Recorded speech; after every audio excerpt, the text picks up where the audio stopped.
বন্ধুরা আমার, আমি দেখছিলাম জাতীয় পার্টি মহাসচিব বলছেন কি শামীম পাটোয়ারিটা কি নাম, উনি বলছেন যে বিএনপি এখন জাতীয় পার্টির দায় দিতে হবে বিএনপিকে।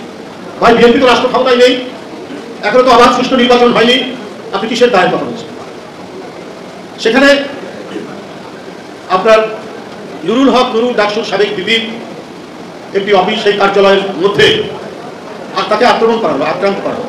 আমরা প্রথমে শুনেছিলাম জাতীয় পার্টির সাথে গোলমাল, কিন্তু পরে তাকে যে আঘাত করছে সেই লাল শার্টটা হলুদ শার্ট পরা লোকটা, সেটা কে?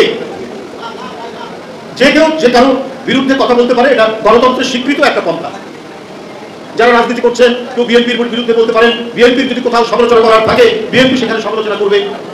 তো আপনি আবার দায়িত্ব নেওয়ার কথা বলছেন, কেন বিএনপি জাতীয় পার্টি দায়িত্ব নেবে? আপনারা কারা? যখন ইলিয়াস আলী গুম হয় তখন কোথায় ছিলেন? যখন চৌধুরী আলম গুম হয় তখন জাতীয় পার্টি কোথায় ছিল? যখন সাইফুল ইসলাম হিরু গুম হয় তখন জাতীয় পার্টি কোথায় ছিল? যখন সুমন গুম হয়, জাকির গুম হয়, ছাত্র নেতারা, যুব নেতারা, তখন জাতীয় পার্টি কোথায় ছিল? যখন 2014 নির্বাচনে ভোট কেন্দ্রে কোনো ভোটার নেই, সেখানে কুকুর, বিড়াল, গরু, ছাগল ঘুরে বেড়াচ্ছে, সেই নির্বাচনে যাবো না করতে করতে আপনারা গেলেন। আপনারা 2018 সালে বিএনপি নির্বাচনে যাওয়ার ঘোষণা দেওয়ার পর প্রায় 45 জন প্রার্থীকে গ্রেপ্তার করে নিয়ে যাওয়া হলো। অর্থাৎ শেখ হাসিনা বিএনপি নির্বাচনে আসুক সেটা চাইনি, সেই প্রমাণ আবার করে আমরা অংশগ্রহণ করে দেখানো হলো। সেদিন জাতীয় পার্টি কি ভূমিকা রেখেছে? 2024 সালের আগে আমি আগেও বলেছি যে জি এম কাদের সাহেব তিনি ইন্ডিয়া গেলেন, এখানে সাংবাদিকরা প্রশ্ন করলো আপনাকে কি কথা হলো? বলছে না, ওদের সাথে কথা হয়েছে, আমি ওদের পারমিশন ছাড়া কথা বলবো না। এই দল জাতীয় পার্টি যে দেশের সাথে গেছে কি নির্বাচনে অংশগ্রহণের জন্য আপনাকে নির্দেশ দিয়েছেন, এটা পাবলিক সবাই জানে, সেটাও আপনি তাদের অনুমতি ছাড়া বলতে পারবেন না। তো আপনি কি ভারতের কোন রাজনৈতিক দল না বাংলাদেশের রাজনৈতিক দল?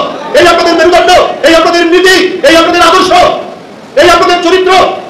আমরা কোনো মত সংস্কৃতিতে বিশ্বাস করি না। যে কে রাজনীতি করবে না করবে এটা আইনের ব্যাপার, ওটা সরকারের ব্যাপার। বিএনপি কোথাও কোনো মত সংস্কৃতি তৈরিও করেনি, উচ্ছৃঙ্খল জনতাতন্ত্রে বিশ্বাসী না বিএনপি।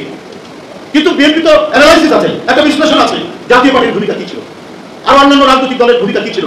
এই ভয়ঙ্কর রক্তপিপাসু শেখ হাসিনার আওয়ামী ফ্যাসিবাদকে কারা রক্ষা করেছে? তারা 16 বছর জনগণের লক্ষ কোটি টাকা পাচারের সুবিধা করে দিয়েছে। কারা এই দেশকে আওয়ামী ভয়ঙ্কর স্বেচ্ছাতন্ত্রকে প্রতিষ্ঠিত করার সিল দেওয়ার দায়িত্ব পালন করেছে? তার মধ্যে একটি হচ্ছে জাতীয় পার্টি। আপনারা আপনারা কি বলে একটা কুলিং টাইম চান, যে শেখ হাসিনা নাকি 2008 সালে 9 সালে ক্ষমতায় এসে 2 বছর একটা কুলিং টাইম দিয়েছিলেন, তারপরে টর্চার করেছেন। বিএনপি কখনো টর্চারে বিশ্বাস করে না।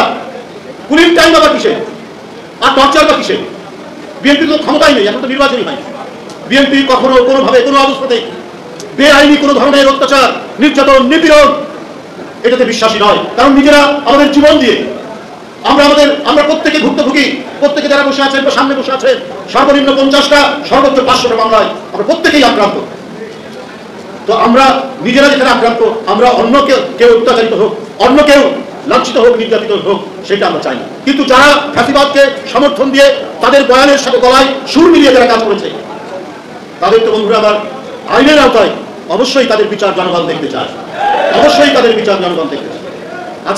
আজকে একটা ফেসবুকে বিভিন্ন গণমাধ্যমে দেখা যায় যে এদেশে সৎভাবে সত্য কথা বলে বেঁচে থাকা দায়। লিখছেন একজন সাংবাদিক, যার সম্পর্কে কয়েকদিন আগে তার আত্মহত্যার কথা আমরা শুনেছি, তার লাশ পাওয়া গেছে মেঘনা নদী থেকে।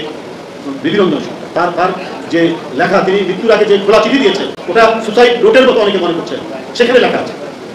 কিন্তু আমার বক্তব্য হচ্ছে একটাই, যে জার্নালিজম আর অ্যাক্টিভিজম তো অনেকেই এক করে রেখেছিলেন, যে আমাদের এখন বলা হচ্ছে যে সত্য কথা বলা খুব দায় এই সমাজে। কিন্তু এটা কখন যারা এই কথাটি বলেছেন, যিনি বলছেন, আমরা জানি না, তার কেউ বলছেন একটা সিস্টেমেটিক মার্ডার, কেউ বলছেন আত্মহত্যা, সেটা সরকার এবং তার গোয়েন্দা সংস্থা এবং যারা এটার সাথে তদন্তের সাথে জড়িত তারা বলবে। কিন্তু তিনিও তো ওই সরকারেরই আস্থা পাবেন একজন মানুষ। সেই সরকার যে আপনার বয়ান তৈরি করেছে, চেতনার নামে, নানা কিছুর নামে গণতন্ত্র ধ্বংস করেছে, নির্বাচন ধ্বংস করেছে, সংবাদপত্রের স্বাধীনতা ধ্বংস করেছে। সত্য কথা যদি বলেছে কেউ, হয় তার মৃত্যু হয়েছে, হত্যাকাণ্ডের শিকার হয়েছে, নইলে কারাগারে থাকতে হয়েছে। বিশেষ করে সত্যবাদী সাংবাদিকরা, তারা কেউ নিস্তার পায়নি শেখ হাসিনার করাল গ্রাস থেকে। সেই দিন যারা আওয়ামী লীগের দাসত্ব করেছে, সেই সমস্ত সাংবাদিকরা সেই দিন যারা মাথা নিচু করে শেখ হাসিনার অবিচার অত্যাচারকে যারা সেদিন সমর্থন করেছেন, তারা যদি আজকে বড় বড় কথা বলে, এইটা তো অত্যন্ত দুর্ভাগ্যজনক। সেই কথাগুলো আজকে এইভাবে আসছে কেন? এখন তো অনেকেই মুক্তভাবে কথা বলছে। 15ই আগস্টে আওয়ামী লীগের নেতার পিতার নামে তো অনেকেই বন্দনা করলেন। আমরা তো কোনো কথা বলিনি, আমরা তো গিয়ে কোনো মত সংস্কৃতি তৈরি করিনি। অথচ এই 1 সেপ্টেম্বরে অনেক সংবাদপত্র প্রয়াত জিয়াউর রহমান লিখেছেন, এটাও কিন্তু আমরা দেখেছি। আমরা সমালোচনা করছি, আমরা কিছু বলবো না, কিন্তু আমাদের মনে কোটি কোটি জাতীয়তাবাদী শক্তির মনে ওই সংবাদপত্রগুলো এত বেদনা, এত দুঃখ দিয়েছে, এটা কিন্তু আমরা ভুলবো না। যে ব্যক্তিটি স্বাধীনতার ঘোষণা দিলেন, যে ব্যক্তিটি শেখ মুজিবের গণতন্ত্র হত্যা করার জায়গা থেকে গণতন্ত্রের মুক্তি দিলেন, বহুদলীয় গণতন্ত্র, তাকে জাতীয় আন্তর্জাতিক চক্রান্তে তাকে শহীদ করা হলো, তার নামের আগে দিচ্ছেন প্রয়াত জিয়াউর রহমান।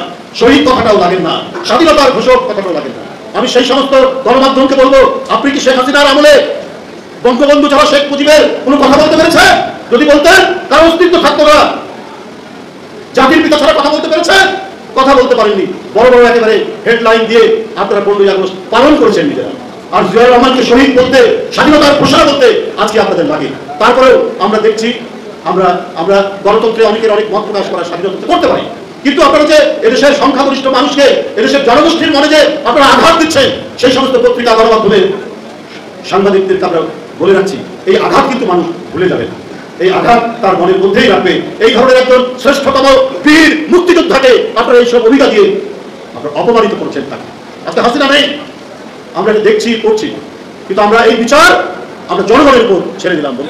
বন্ধুরা আমার, আজকে যার কারামুক্তি দিবস তারেক রহমান, আমরা এখন দেশটা আগে লাগাই না, উনি নিষেধ করেছেন, কোনো বিশেষণ দেবেন না।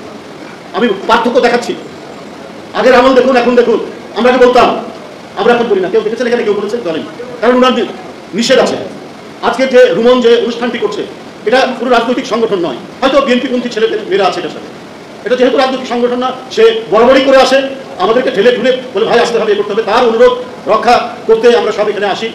কিন্তু তারেক রহমান সাহেবের কারামুক্তি দিবস, আমি আগেই বলেছি যে তাকে কারাগারে নেওয়ার উদ্দেশ্য ছিল এই জাতিকে পরাভূত রাখা এবং এইখানে তাদের প্রতিনিধি দেশটাকে শাসন করা, এবং আমাদের অর্থনীতি, আমাদের সংস্কৃতি, আমাদের সবার উপর প্রভুত্ব অর্জন করবে পার্শ্ববর্তী দেশ। সেই জন্যই তারেক রহমানের উপর অত্যাচার করা হচ্ছে। এই তারেক রহমান আজকে দেখুন, আমরা করতাম, বিএনপির পক্ষ থেকে আলোচনা করতাম, উনার নামে ক্রোড়পত্র হতো, সব নিষেধ করেছেন না, এগুলো করবেন না, এগুলো আমার নামে, আমি তো এখনো তো আমি আছি, বেঁচে আছি, আমার সাফল্য আমার কাজের কথা আমরা দেখেছি। তাই আমি বলবো এক কথায়, যে পারফেকশনিস্ট বলে ইংরেজিতে একটা কথা আছে, পারফেকশনিস্ট। যে কোনো কাজ করবেন, সেই কাজটা পারফেক্ট হচ্ছে কিনা, বিশুদ্ধ হচ্ছে কিনা, এই বিশুদ্ধ কাজের সপক্ষের একজন মানুষ তারেক রহমান। আমরা বারবার এখন চিন্তা করি উনার নামে একটা গ্রাফ করলে যে শব্দটা অ্যাপ্রোপ্রিয়েট হবে কিনা, আসলে যে চিন্তা করে তারপরে আমরা ওটাকে প্রেসে দেওয়ার চেষ্টা করি। এই হচ্ছে পারফেকশনিস্ট। এবং কাজে, কোন কাজে কে উপযুক্ত, একজন রাষ্ট্রনায়কের দেখা এবং চিন্তাধারাটাই হবে তার। পাভেল ভাই আগে কিন্তু আমার সাথে এমন পরিচয় ছিল না। পাভেল ভাই বগুড়া বাড়ি, ঢাকা মেডিকেল কলেজে পড়েছে, কিন্তু মিডিয়ার জন্য যে একজন উপযুক্ত ব্যক্তি, তার মেধা, মন, তার বুদ্ধিবৃত্তিক উচ্চতা সব মিলিয়ে তিনি একজন উপযুক্ত ব্যক্তি চয়েস করেছেন কে? তারেক রহমান। এবং তার সাথে কয়েকটা কাজ করে আমরা তাই মনে হয়েছে, তার কথা, তার শব্দ চয়ন এবং মিডিয়া সম্পর্কে তার একটা অভিজ্ঞতা। এবং ন্যাচারালি আপনারা দেখছেন যে আমাদের মিডিয়ার যে আগের যে ঘাটতিগুলো ছিল, সেখান থেকে এখন অনেকটা, মানে একটা তো কথা আছেই, যে কোনো একটা কাজ পারফেকশন নিতে হলে ট্রায়াল এবং এরর পদ্ধতি থাকবেই, কিন্তু সেটা অনেকটা কমে এসে একটু জায়গায় দাঁড়াচ্ছে। এই ধরনের বিভিন্ন কাজে কে উপযুক্ত ব্যক্তি, সেটা বাছাই করার ক্ষমতা বিএনপির ভারপ্রাপ্ত চেয়ারম্যান জনাব তারেক রহমান। আমি তার দীর্ঘায়ু কামনা করে আমার বক্তব্য শেষ করছি।